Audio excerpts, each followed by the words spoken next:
welcome back to the vlog. I have a number of things to take care of today, so let's go over the list and we'll work it out. Happy Vlogtober. Welcome back to the vlog. It is day 24, I guess, and today I've got a number of things I need to take care of before I jump to reward type activities. So things I want to accomplish. I didn't want to make the list too long. I wanted to make the list attainable and doable so that I feel like I accomplished something. And you know, sometimes when you make these to-do lists, you feel like if you don't get all of them done, you're a failure. I don't want to do that either. So I feel like I want to be able to get all of them done. Okay, first thing, we have to do it pretty soon, is clean out the refrigerator. It is a little messy, and I have groceries coming between 2 and 4 today. So hopefully in that window we'll get it clean. I have like 20 minutes to do it before it's 2 o'clock, so we gotta get to that really soon.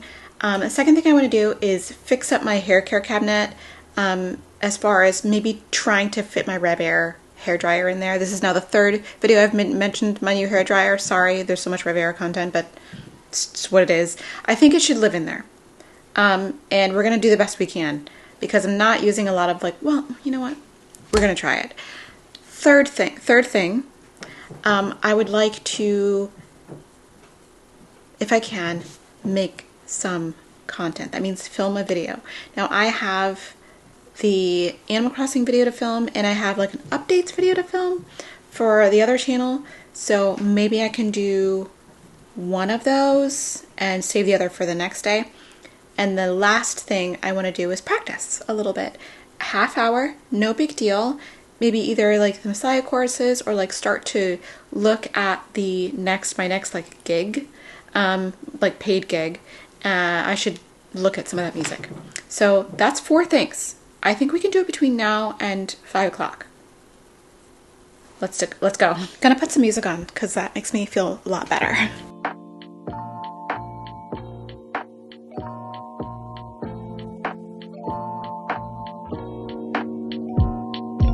Feel like falling deeper. Cold nights 난 너무 싫어. 기다리기에는 너무 길어. 줬던 내 사랑이 식어. 기대만 하는 것도 난 힘들어. No, I can't, just can't. 가져 내 맘을, 놔줘 내 가슴을 다 바쳐 사랑하기엔 내 자신이 너무 걱정돼. 바보 같은 생각이야. 알아 멍청해.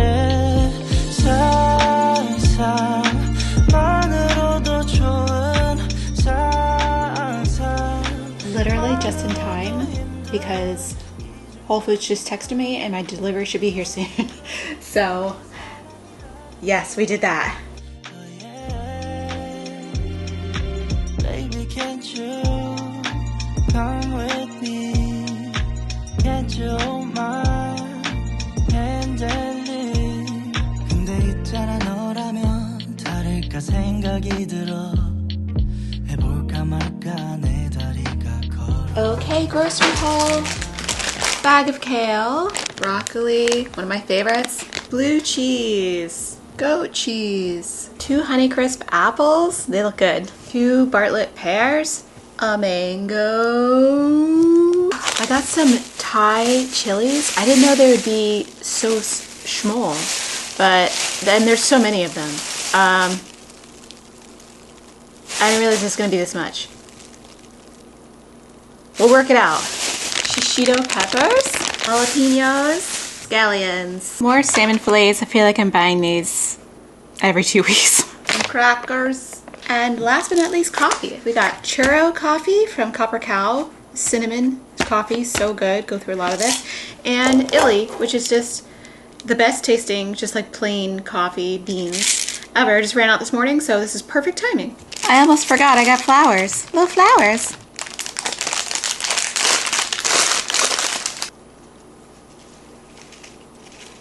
All right, that's done. Let's deal with my dryer. Okay, cabinet. Now I think that I love these, but they're like taking up a lot of space. and maybe they don't need to take up that much space. Oh, I was looking for that. This little comb. I was wondering where it went because you know what? I should not put things down in weird places because normally that comb lives in here with my little cavalier clip. I have all my accessories living together, my cute, cutesy accessories. So into that container you go. So that's where those live. Maybe eventually it'll graduate to a larger container, but put it back just for my own sanity. I think that some of this stuff, oh my gosh, I've been meaning to try that. Can come out of here. If I can fit this up here, that would be great.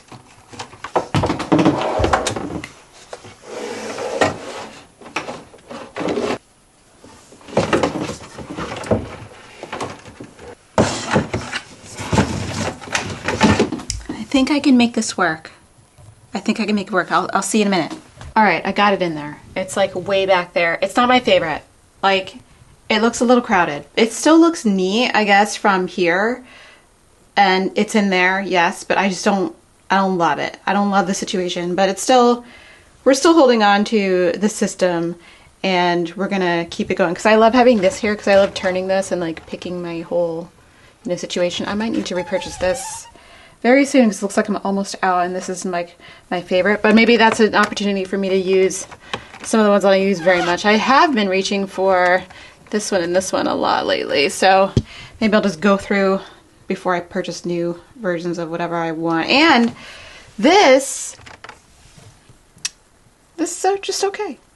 I don't think I'll repurchase this. I'm gonna use it all up. I've been using it for the past couple of days to stop. You know what? Maybe I shouldn't say that. I haven't really tried to give it a chance yet. And since it's a 5-in-1, like frizz protection, heat protection, frizz control, fixable hold, hydration, shine. But I don't know about that. You might just be expensive for no reason. So I'm just gonna use it and probably never buy it again. But it smells good though. At the end of the day, like Blue Magic, actually, real talk, if we're being honest, at the end of the day, this is her. This is her. Like, I love this for like refreshing in the middle of the week or whatever, but this is her. I have torn this up. Like, look how much is gone. I think most of the package is gone. I love this. This is bomb. And low key, I said I didn't like this either, but look who used most of it. So I'm a liar. Anyway, we did that too, and I'm sure you guys are sick of hearing about hair content and all that stuff. So I think we should make a video. Let's do it while we're in the momentum space. I think we're gonna do Animal Crossing Abandoned Towns. So, because I got that memory card last week, so we could go ahead and just like knock that out. It usually takes me about an hour to film one of those and another hour to edit it down. If I don't do a lot of editing, then maybe a little less time, but I don't think... Usually I like to film these where I don't have to do like a ton of editing so that I can just like pop them out, you know? Let's do this. Okay, I'm all set up to film. I'll show you my little setup here. I have 2 screens. So whenever I film these gaming videos, I have to have 2 screens. Well, 2 screens is like my regular working. I would have more if I could. Like if I had a 3rd screen over here, I probably would. Maybe one of these days. Anyway, this is my 4K screen. This is my main screen that I like to look at. It's right in front of me. And I have 2 keyboards. I have one for my gaming PC that's behind that monitor you can't see. It only connects to that computer, and so does this mouse, so that things don't get confused. This keyboard connects to my Mac, which is my daily driver down there. And I have a Stream Deck, which I can control the scenes that I look at. So right now I'm looking at the GameCube scene, and I can control the scene like this. So I can look at a different screen. It'll change scenes for me to look at. This is for more when I'm streaming. This is the GameCube scene, and it's like cropped a little bit so that I don't get those black bars on the sides of either sides of the picture because of the way that GameCube screens are. I don't know. Anyway, aspect ratio. Anyway, so, and here's my recording software over here. I use Ecamm Live because I'm a Mac user, and because I use Ecamm Live, I have to use a sub mixer to get the sound from my GameCube or any of my other game consoles. So it's a little bit complicated, but it works for me. And so this is the easiest thing for me to do. And right now I'm going to do this memory card. I forgot the name of the town on there, but we're going to discover it together. Let's get filming. Hey friends, welcome back to my channel and welcome to another Animal Crossing Abandoned Town video. Did he really have like the kitty set in his house? He did. What an icon. Does he still have the kitty set in his house? Oh my god, he does. Look at this king. Look at that. It's almost the same as the old house. Look at that. That's crazy. All right. Thanks for watching. See you next time. Bye. Okay, I finished. It only took me about like 30 minutes to film because there wasn't a lot of content on the card. So I am done doing that. I am starting to get a little bit fatigued, about doing things. So I think I might need to take up a short break. I keep forgetting that I had a really early morning at the dentist and stuff. So I'm gonna take about a half hour, have some coffee, and maybe either get to the edit or get to practicing. Probably practicing. So, because the edit can wait. But yeah, take a half hour.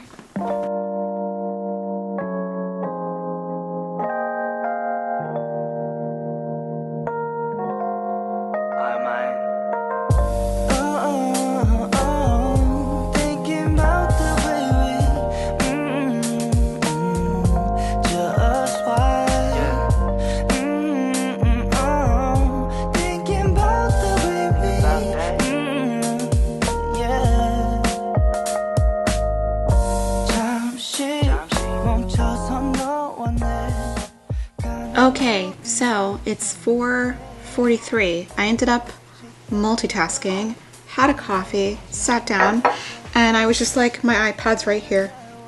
Let me just open up my Fourscore and take a look at the Duke Ellington piece I have to learn for a December concert. It's two dates. It's like the weekend of the 12th.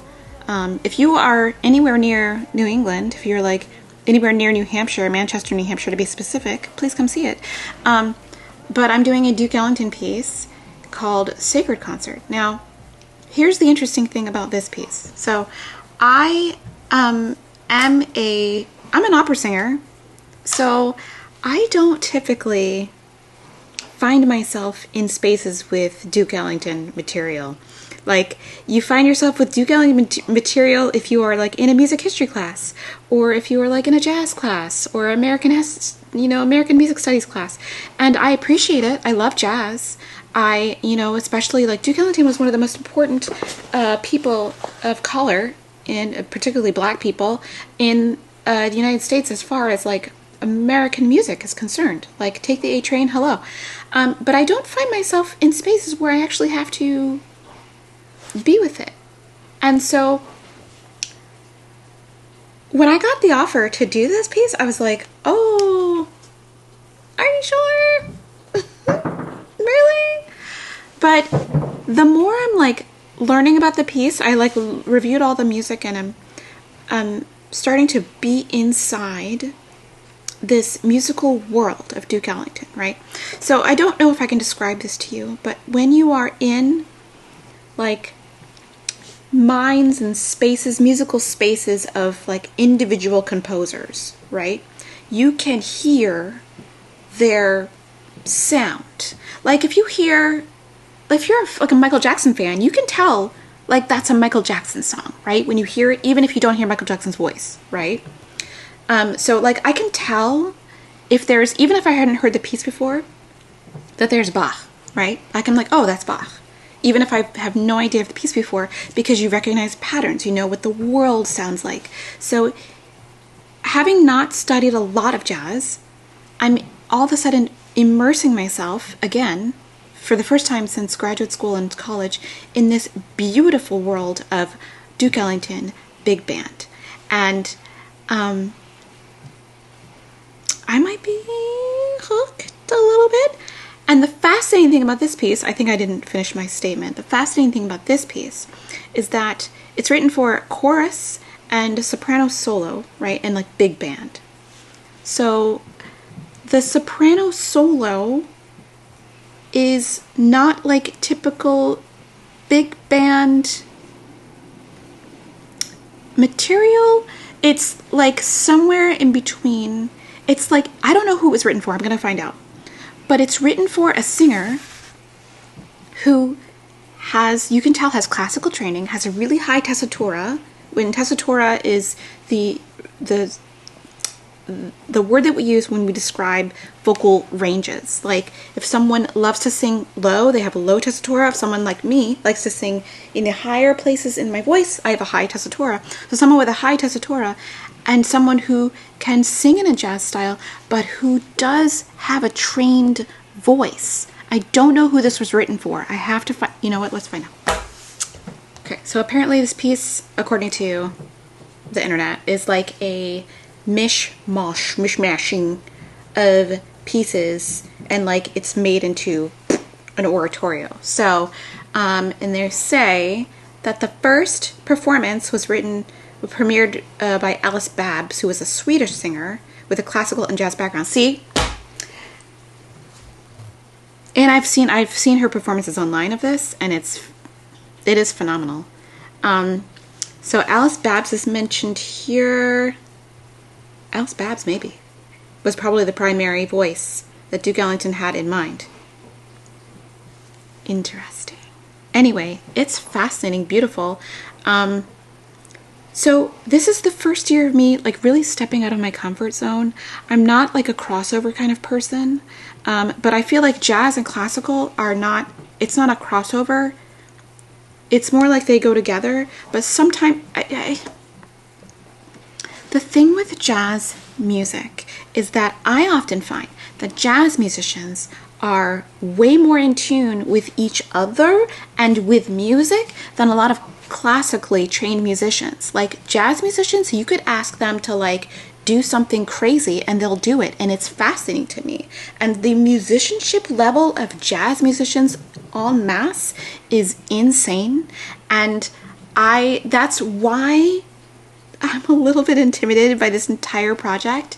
But for me, coming from, now I don't know how much I've talked about this, but my like musical education background is like I was a pianist in my childhood and a musical theater vocalist / classical vocalist in my teen years. Now, I was at an impasse when I'm like 18, and I'm like, do I go musical theater or do I go classical? I like them both, but one seems more realistic and sustainable. And to be honest, I liked classical a little better. It felt more like me. Like I wanted to do concerts and stuff that I'm doing now. I wanted that life. And I was like, there's no way I'm going to pound the pavement in New York City and like be a better tap dancer than Sally because she's been doing, it just wasn't in the cards for me. Even though it was fun. It was fun. And I can show you some evidence of me being like a musical theater nerd. It was not for me. So crossovers for me are not a new thing, but it's still a little bit scary for me having all this time been singing Bach, Mozart, Margaret Bonds even, Florence Price, the things that are Western style and familiar classical style. But jazz always scared me. Jazz always scared, like when I was taking jazz lessons at Langy in graduate school, it was like, I think it was something I did have to do to graduate. I think it was like required of everyone. I took private jazz lessons for like 2 semesters or maybe even 1 semester. Struggled. I struggled the most with improvisation. Because I'm a very like straight up and down person. Like I'm a hard worker, but ask me to come up with something on the spot and like I wasn't good at it, but probably better now. You know what? I'm better with experience now that I think about it, because Baroque music requires the same improv of you. And now if I'm to ornament, this is why like these jazz classical, they're together. So in Baroque music, you are also required to ornament and improvise. But because I've done it so much, it's easy for me to do it. Like when I sing Rejoice Greatly and they're like add ornaments, I'm like, you got it. Say less. I'm all over it.